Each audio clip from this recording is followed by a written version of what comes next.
Salam sejahtera dan selamat datang sekali lagi ke channel ini Current Sphere MY. Bung Mokhtar Radin, nama yang penuh dengan kontroversi di dalam politik Sabah. Memang betul-betul mau berangan-angan menjadi ketua menteri. Nah, kalaulah Bung Mokhtar ini menjadi ketua menteri Sabah, agak-agak apa yang akan berlaku kepada negeri di bawah bayu ini? Dalam satu wawancara eksklusif bersama Kini TV, Bung Mokhtar sendiri tanpa segan silu melontarkan soalan provokatif kepada rakyat Sabah. Kata beliau, apa kata, coba saya sebagai ketua menteri. Ayat ini mungkin kedengaran santai tetapi merupakan satu isyarat politik yang sangat besar. Bung Mokhtar mahu rakyat melihatnya sebagai pilihan alternatif untuk menerajui Sabah menjelang pilihan raya negeri ke-17 nanti. Bung Mokhtar yang sudah 6 penggal menjadi ahli parlemen Kinabatangan dan juga Adun Lamag, jelas mahu meletakkan dirinya sebagai tokoh penting dalam peta politik Sabah. Beliau bukan sahaja mahu rakyat menilai kepimpinannya, tetapi turut mengkritik secara terbuka Ketua Menteri Sabah sekarang, Datuk Seri Haji Jinor. Menurut Bung, slogan Sabah Maju Jaya itu hanyalah retorik yang kosong. Katanya, mereka di atas megah dengan slogan yang besar, tetapi realitinya di bawah rakyat masih berdepan dengan masalah asas. Tegas Bung Mokhtar lagi, kalau ini kepimpinannya dan dia tawarkan diri lagi, saya rasa rakyat Sabah bijak menilai. Nah, apa kata Anda? Untuk rekod, jumlah pengundi Sabah kini melonjak kepada hampir 1,8 juta orang, berbanding hanya 1,1 juta pada PRN 2020 yang lalu. Lonjakan ini membawa satu persoalan yang besar. Adakah pengundi baru, terutamanya anak muda, sanggup memberi peluang kepada Bung Mokhtar yang penuh dengan image kontroversi ini? Bung Mokhtar sendiri mengingatkan Syafi Abdal dari Warisan sudah pernah menjadi ketua menteri. Begitu juga dengan Haji Ji. Yang lain-lain pun pernah. Saya belum pernah, kata beliau lagi. Sambil menegaskan yang beliau ini mahu diberi peluang untuk menjadi Ketua Menteri Sabah selepas PRN Sabah yang ke-17 nanti. Lebih panas lagi apabila Bung Mokhtar mendedahkan kisah belaang tabir selepas PRN 2020 yang lalu. Beliau berkata yang Haji Ji pada awalnya sudah bersetuju untuk memberikan jawatan timbalan Ketua Menteri dan juga Menteri Kerja Raya kepada beliau, tetapi akhirnya melantik Bung menjadi Menteri Perumahan dan Kerajaan Tempatan. Bung Mokhtar menyifatkan itu sebagai satu bentuk penipuan. Dia mengakui tidak reda, tetapi tetap angkat sumpah karena menghormati istana. Selepas itu, Bung menelepon Haji Ji dan memberikan amaran keras. Jika tidak ditukar jawatan dalam masa 1 jam, Barisan Nasional akan tarik sokongan dan bubarkan kerajaan. Dan akhirnya Haji Ji terpaksa tunduk. Nah, bayangkan betapa tegangnya situasi pada hari pertama kerajaan baru itu dibentuk. Bung Mokhtar menuduh Haji Ji terus mengulangi siri penipuan sehingga akhirnya mendorong UMNO dan Barisan Nasional menarik diri daripada GRS pada awal tahun 2022. Lebih mengejutkan, Bung mendakwa jika UMNO terus kekal dalam pentadbiran, ada kemungkinan pemimpin mereka terjerat dalam skandal termasuklah perjanjian penerokaan mineral yang kini hangat diperkatakan. Isu mineral Sabah ini memang sudah lama jadi perdebatan. Laporan sebelum ini menunjukkan kerajaan negeri telah menandatangani beberapa perjanjian dengan syarikat luar untuk meneroka sumber galian termasuklah emas dan juga nadir bumi yang nilainya, bukan alang-alang sahabat-sahabat, nilainya itu mencecah berbilion-bilion ringgit. Namun prosesnya didakwa penuh dengan kerahasiaan, sehinggalah mencetuskan bantahan daripada NGO, ahli-ahli akademik, malah ahli politik sendiri. Bung Mokhtar mengambil kesempatan ini untuk menjanjikan sesuatu yang lebih populis. Kata beliau, jika diberi peluang menjadi ketua menteri, dia akan wujudkan satu badan khas di bawah Yayasan Sabah untuk menguruskan mineral negeri secara telus. Lebih menarik lagi, beliau berjanji akan menubuhkan tabung kekayaan rakyat Sabah supaya keuntungan hasil mineral dapat dipulangkan terus kepada rakyat dalam bentuk peluang pekerjaan dan juga pembangunan.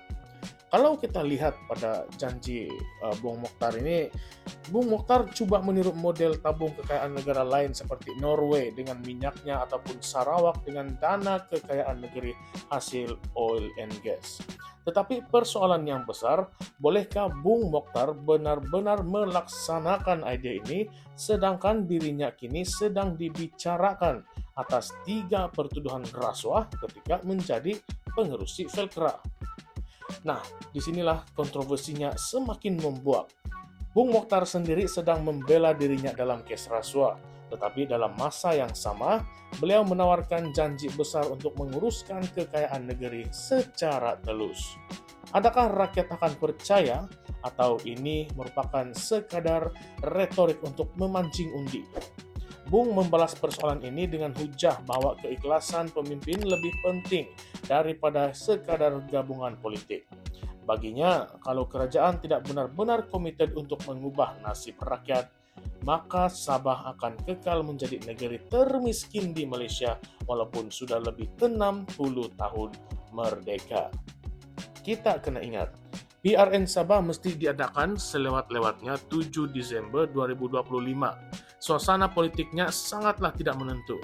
GRS, Barisan Nasional, Pakatan Harapan, Warisan, KDM, STAR, semua sedang membuat percaturan. Bung Mokhtar sendiri nampaknya mahu menonjolkan diri sebagai wild card dalam gelanggang ini. Beliau tahu reputasinya penuh kontroversi, tetapi dalam politik Sabah kontroversi selalunya bukan penghalang, malah kadang-kadang menjadi senjata. Sekarang mari kita lihat pula atau mari kita masuk pula ke persoalan-persoalan lain yang lebih panas. Adakah Bung Mokhtar benar-benar layak menjadi seorang ketua menteri Sabah? Atau ini hanyalah percobaan terakhir seorang veteran politik untuk mengukuhkan legasi sebelum bersara? Kita juga perlu tanya, adakah rakyat Sabah sanggup mempertaruhkan masa depan mereka dengan seorang pemimpin yang masih berdepan kes mahkamah? Lagi ironinya, dalam masa sama Bung menuduh Hajiji menipu, sedangkan rakyat masih ingat kes mahkamah yang membelenggunya. Jadi siapakah sebenarnya yang lebih layak bercakap soal integriti? Satu lagi soalan, kawan-kawan. Jika Bung Mokhtar berjaya menubuhkan tabung kekayaan rakyat Sabah, adakah tabung itu akan benar-benar sampai kepada rakyat atau sekadar menjadi lubuk baru untuk elit politik? Kita sudah lihat banyak contoh di Malaysia di mana tabung dan yayasan ditubuhkan dengan niat yang baik tetapi akhirnya bocor karena rasuah dan juga salah guna kuasa. Jadi, apakah jaminannya yang kali ini benda-benda begitu ataupun masalah-masalah, skandal-skandal begitu tidak akan berulang lagi? Dan yang paling mengundang tanda tanya, dengan hampir 1,8 juta pengundi Sabah, majoriti terdiri daripada anak-anak muda yang lebih kritikal. Adakah mereka akan mudah terpedaya dengan janji populis ataupun mereka mahukan wajah baru yang bebas dari imej lama politik Sabah yang penuh drama, ugutan, dan juga lompat parti? Inilah teka-teki besar menjelang PRN Sabah ke-17. Bung Mokhtar dengan lantang mahu peluang menjadi ketua menteri. Hajiji pula masih mahu mempertahankan legasi GRS. Syafi Apdal pun tidak mahu bergabung dan mahu bertanding solo.